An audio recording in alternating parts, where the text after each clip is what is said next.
Hey guys, I'm so sorry. The audio in this video is a little bit wonky, but I hope you still watch. Thanks for checking it out.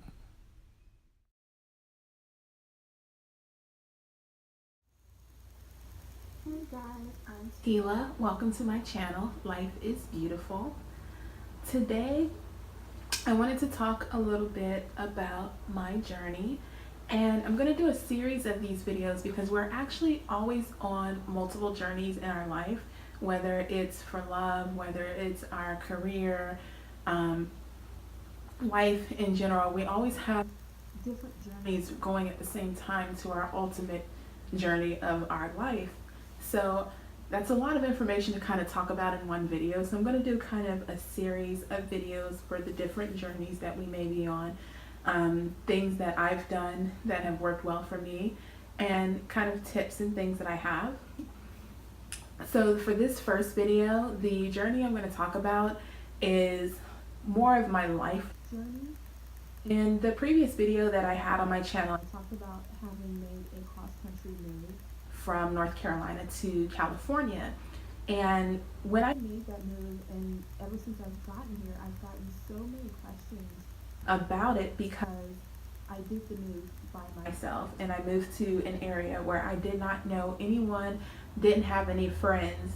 And I've really immersed myself in the culture of my new city and have become a local that I'm recognized in different areas and by the business owners. And a lot of people ask me, how did you immerse yourself and how did you, do this journey on your own and have it be so successful so quickly? So one of the things that have worked for me, that I kind of have to my advantage, is that I was a military kid. So I got used to moving around a lot to different bases and meeting a lot of different people. So I got used to being the new kid. I was constantly the new kid on the block. And I feel like that kind of helped push me a little bit to not be as shy, be a little bit more outgoing, and just making an effort to get to know people quickly when I moved. So I was always that kid that would walk up to strangers and strike up a conversation. Obviously, they didn't look crazy or anything like that, but like walking up to people, starting a conversation by just saying hello, good morning, or complimenting them on their outfit, shoes, hair, whatever, just finding ways to start conversations with people. So that definitely helped. One of the things that I did before I actually moved, when I was researching the area that I wanted to move in, I looked for the normal stuff, like looking for the crime rate and the rent and cost of living and things like that, the important stuff. I did that. But what I also did is I went on social media, so like Facebook, Instagram, even Yelp, and looked up the things that were around me in my neighborhood. So the different coffee shops, restaurants, shopping, things like that, to see what people had to say about them, but also to see if it was the type of people that I would want to be around, the type of energy that I wanted to be around. So before I even got here, I already had an idea of places that I wanted to check out that I thought would be a good place to go. That helped because a lot of the places that I found, I've ended up becoming a regular at. Another thing I always say is I support locals. So instead of finding an area that's surrounded by all these big chain places, find those young entrepreneurs that open businesses and that they are really only local to your area. Get to know those people and go there, because a lot of times they end up having really cool events that you probably wouldn't even known about, and that gives you something to do. It helps you get out of the house and puts you in an environment with like-minded people so that you can make friends. That's definitely helped a lot. I've made a lot of friends from going to my local book bar, my local coffee shop, some of the restaurants. Like I said, a lot of the business owners and the wait staff, they see me and they know me because I'm in there all the time, and I make a point to say hello and to learn their names because they're people too, and you want them to treat you like a person, and you have to treat them like a person. You don't ever just think of them as, oh, they're just the person that's bringing my food and nothing else.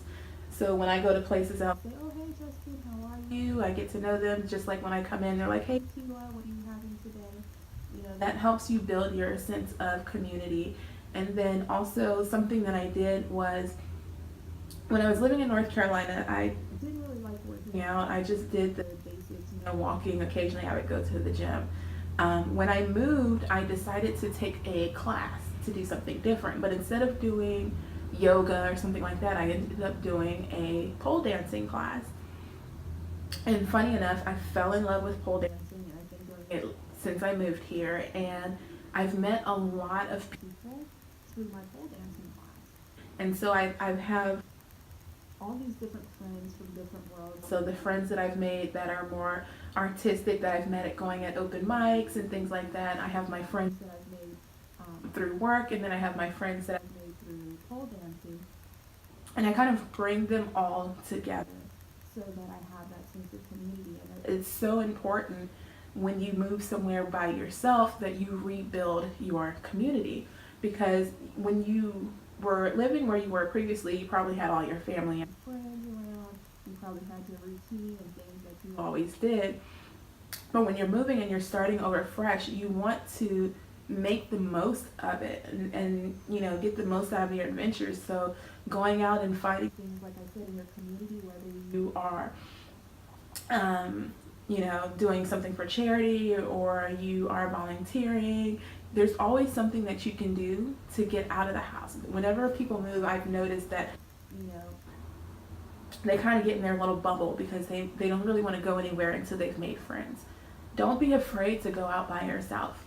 90% of the time when I went out by myself, and now I've gotten to the point where I've made so many friends that I don't really have to go out by myself unless I want to, and I still do that. And I've had instances where I've gone out by myself and met people at restaurants, and they've all asked me to join them and have dinner with them. So, just not being afraid to just go out and do things by yourself. Obviously, make sure that it's in a safe area, or, that you drive or you get an Uber or something. If you plan on drinking, don't drink excessively if you're by yourself.